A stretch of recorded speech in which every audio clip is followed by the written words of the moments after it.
Good morning, tribe!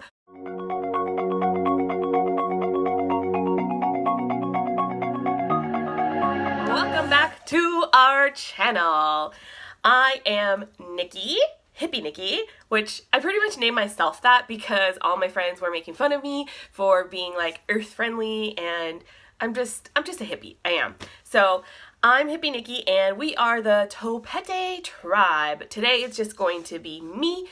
You may see my dog or my son run through here at one point, but other than that, it's just going to be a little sit down chat with me. And today I'm going to be telling you guys my testimony and basically like from when I was born to up to when I got married. So over the last month or so, I've gotten a lot of new subscribers, some that I know and a lot that I don't know. So I wanted to do a series where you guys can get to know me and my family. This video, like I said, is going to be birth to when I got married, and in that will be my testimony and how I came to know the Lord. And then I'm also going to film Rudy's testimony and the same age range. Then we'll do a how Rudy and I met and got married and all that story. And then after that, I'm going to start going through my scrapbooks of Gabe from when he was born up to about 3. And then I think that will be it. So if you want to hear my testimony, then just keep on watching. Where to start? Well, I guess when I was born. I'm 33, almost 34. My birthday's coming up in March. I was born in Vista, California, born and raised. Never left. Well, never left this area never left this area for the most part. Vista is a little bit outside of San Diego. A lot of you that aren't Southern California residents won't really know the name Vista. It's not a well-known city. It's about 45 minutes or so outside of San Diego, and we are within San Diego County, so we get to enjoy the beautiful Southern California weather all year round.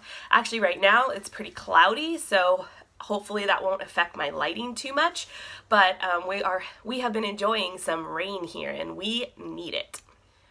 My life up to about 10 was pretty normal childhood. My mom and dad had me, I believe, after about 5 years of marriage, and I was their princess. I still am. Well, now I'm a queen and a princess. Yeah, I was a pretty normal kid, probably kind of weird, just like I am now. Very talkative. I did well in school. I loved to play sports. I love Barbies. I had a whole Barbie room. Spoiled only child. And I grew up living right next to my grandparents, my paternal grandparents, which was super awesome because I could walk right next door and go hang out with them. I loved it. At around 10, my parents got a divorce, and I'm not going to share too much on that. Both of them are still alive and well, and I kind of feel like that's their business and what happened with that. So I'll just let you know that they got divorced, and it did really affect me. I was a big daddy's girl, and it definitely caused some daddy issues. Up till then, I had lived in the same house, and we moved out for the first time. We lived in an apartment, just me and my mom, and shortly after that, she started dating a man named Jeff, and he became my stepdad. Along with a new dad, I got 3 step siblings. I had an older sister, Stephanie, a sister, Nessa, who is the same age as me, which was kind of cool, and a little brother, Jeffrey. The transition from being a single child and having a new stepdad and step-siblings wasn't easy, I won't lie. I remember my sister, Nessa, can tell you quite a few funny stories of how I used to write my name on my shampoo. I wouldn't let her use it. Yeah, it was bad. But thankfully we get along now and we love each other.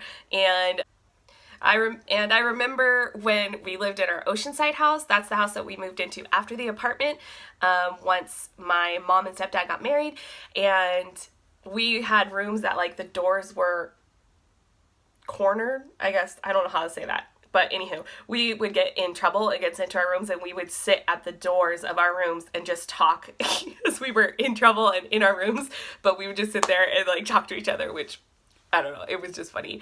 And then after that, we moved to Fallbrook, and that was when I was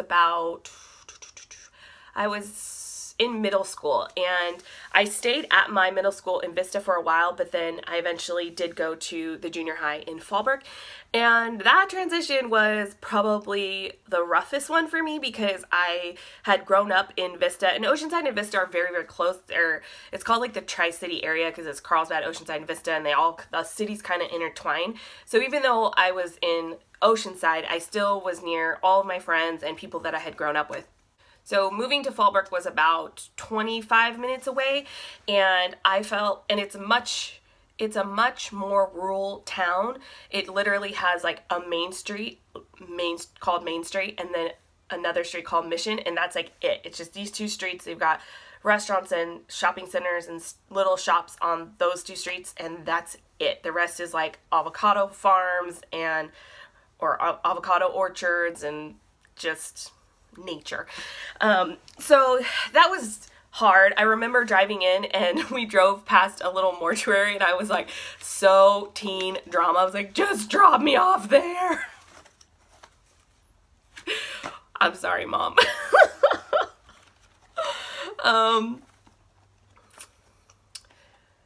But eventually I made friends and I finished off junior high there and went to Fallbrook High School.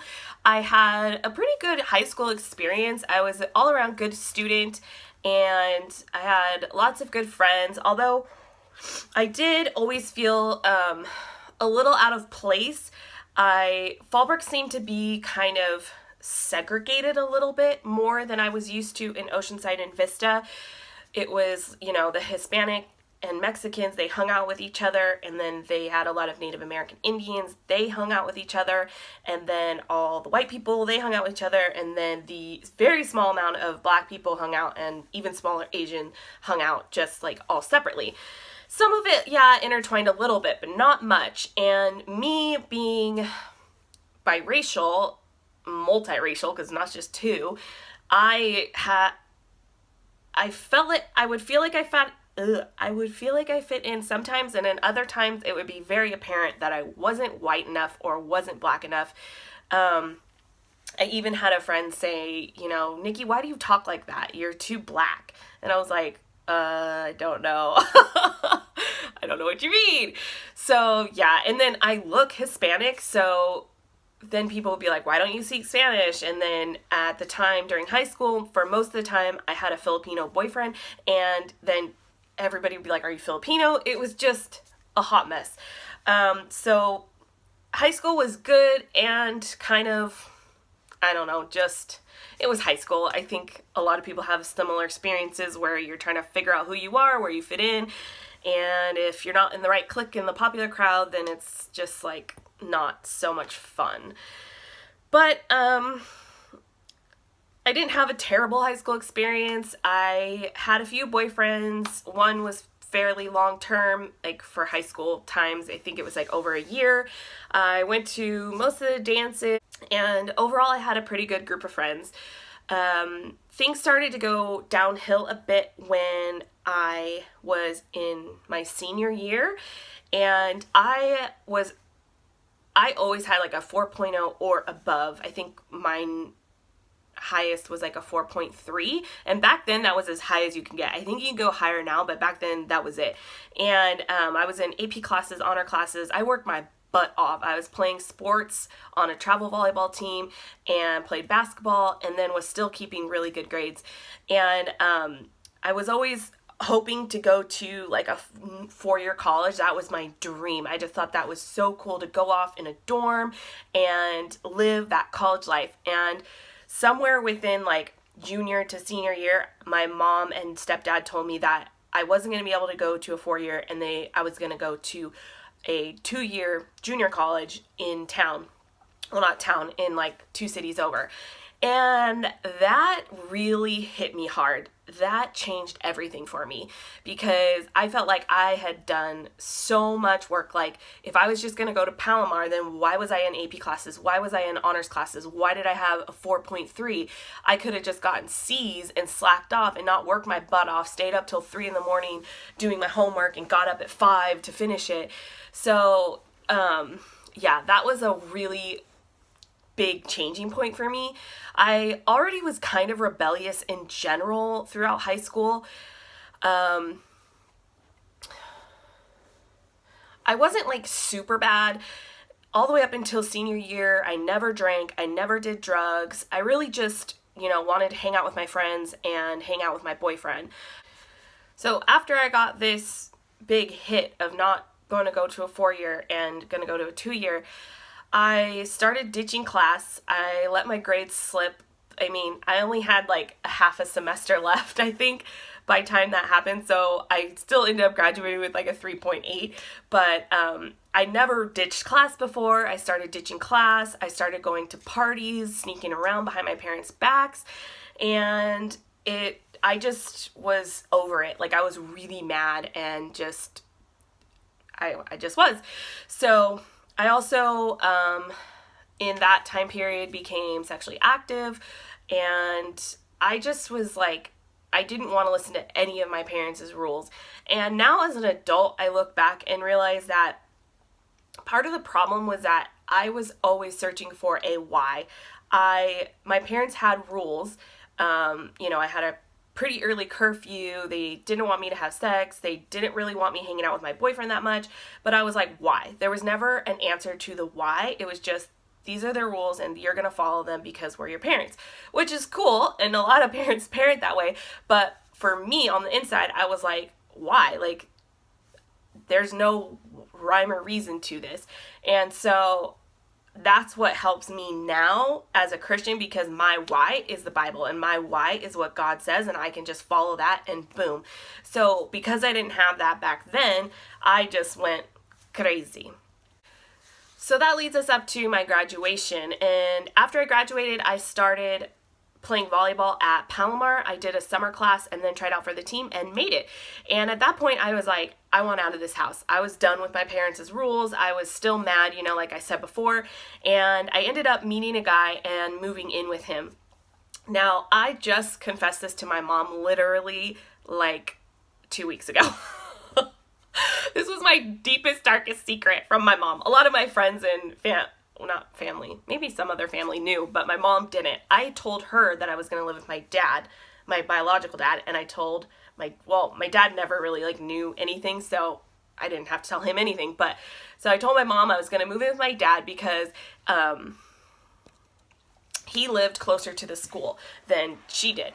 And so that's what she thought. And I went over there quite often, so if she called, I would get a message from my grandma and I would just call her back. So I just kind of kept that secret going. And being on the volleyball team was awesome. I had this new group of friends. We were really tight knit. We would spend the nights at each other's apartments. We would watch hours and hours of Friends together and Sex and the City. I wasn't saved yet. And it was just the best time ever for college. But I wasn't saved and we were going to parties. I was living with my boyfriend and he smoked pot a lot. The guy that was his roommate sold it, and so I did dabble in drugs a little bit. Thankfully, I had one girl on my team who I am still friends with now today, that she was kind of like a big sister to me, and she never would let me do any of the hardcore drugs. Hold on, let me turn the light back down a little. So I thank her so much for saving me from really getting into anything. I never really was a big drinker. I did drink a little bit, but I just never really liked the taste of alcohol, and I still am the same way. And then I smoked pot a couple of times, and it was like whatever. It just wasn't something for me, and thankfully, so I didn't get addicted to any of that. And after going through the first semester at Palomar and then finishing up the volleyball,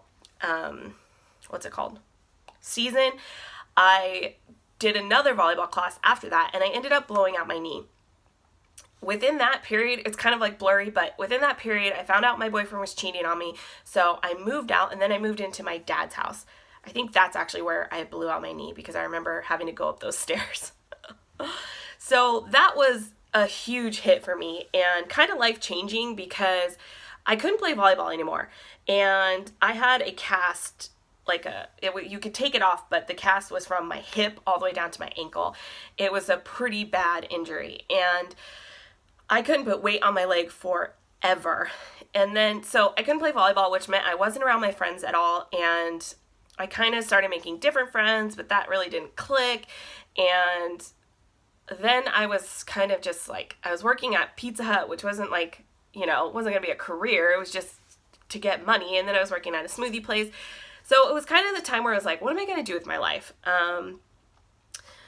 And I'm pretty sure my mom encouraged me to get a better job. And so I applied at a bank, and at first I worked in Escondido, but then I transferred and got a promotion and worked at Vista, which was great because then it was less driving as well. But at the bank, I ended up working with an old friend, and she was the cousin of one of my best friends growing up, and he only lived a street away from my parents' house, the original house that I grew up in, the house that I was now living in. Well, I was actually living in the house next door at my grandma's house. But so I was working at a bank, kind of getting my life together, growing up a little bit, and not partying as much, not really drinking or anything like that. So I asked my friend that worked at the bank if he still lived in that house that was now literally 5 minutes walking distance away. So I went over there, and he wasn't home, but his parents were. And as soon as they opened the door, they were like, "Oh my gosh, Nikki!" I hadn't seen them in probably 12 years. Yeah, probably 10, 12 years. And it was so cool to reconnect with them and reconnect with him and his sister. He had a new little sister, which was kind of funny because she was born within the time span that I didn't know him. And so I was like, "Who is this, your cousin?" He's like, "No, it's my little sister." And I was like, "Oh my gosh, you have another sister?" But yeah, he was the one who actually brought me to church. He was the drummer on the youth band, the high school band. He was a leader in the high school ministry. And so I started going to church to see him play at first, and then I just felt at home. It's an experience that I can't really even put into words. I just knew that that was a place I needed to be. And besides the girls on my volleyball teams, I never really had good girlfriends. I struggled with them a lot at the very end of high school, and so this group of girls that was on the leadership team, they just were awesome, and they showed me a different type of love that had nothing to do with how good I was at volleyball or my popularity or anything, but just me as who I was. And I fell in love with the love of Jesus that was in them. I didn't know at the time what that was, but I just knew that I liked going to church and I liked these people and I wanted to keep going. So I did. I think it was about after 3 months that I gave my life to Christ. It was at a event I went to was actually at the church that Rudy and I ended up pastoring at for 10 years, but we went there because I think our youth group was playing with their youth band or something like that. But anywho, we went to their event at this different church, and they did this thing, it's quite popular back in the day, maybe even still now, where you write your sins on a piece of paper and you tear them up. And I wrote lust on that paper. Having a boyfriend and being sexually active, that was something that or having multiple boyfriends and being sexually active, that was something that I knew needed to be in my past. And so I tore that up and I threw it in the trash can, and I just knew that that was it. That was it for me. I accepted Jesus into my heart, and I was a Christian, and I was going to walk this out. And the super cool part for me was that God put me in such a unique place. I went to church, and I only went to the high school ministry. I never even stepped foot in the main sanctuary. And I was a college student, so that was kind of weird. So all the people that were in the high school ministry that were my age were the leaders. And so my first glimpse of what a Christian looks like were these on fire high school and college students that were leading this youth group by themselves. There was no official pastor over this high school ministry. It was I believe, 20-year-old pastor. Rudy was the 18-year-old pastor, and then there was another pastor who was 16. Well, they weren't even pastors. They were just the leaders, but they were pastoring the ministry. And that was it. Those were the guys that were leading this ministry. And those were the people that were pouring into my life. Those three guys, and then all the other girls and other guys that were in the leadership group were the ones that I saw as, this is what a Christian does. They were like rock star Christians, and now that I like see them, but at the time, that's just what I thought a normal Christian looked like. And so I just dove straight in. Once I gave my life, I was practically a leader on the high school ministry, and I gave my life to the Lord, and 12 months later, I was getting married to one of those pastors. So I think that's where I'm going to leave this video. I hope everything made sense. I wrote a lot of stuff down. Let me just double check that I kind of went through it all. Looks like I did. So if you guys have any questions, please leave them below. I would love to hear your guys' testimony. If you've made a video of it, please leave it in the comments. If you like this video and are excited for this Get to Know Us series, give this video a thumbs up. And if you haven't, again, please subscribe. So that's it for today. I hope you all have a blessed day. If you have any prayer requests, you can leave them in the comments or send me a private message on any of my social media platforms. They are all linked in the description as well. And I love y'all. Jesus loves you more. Bye, tribe.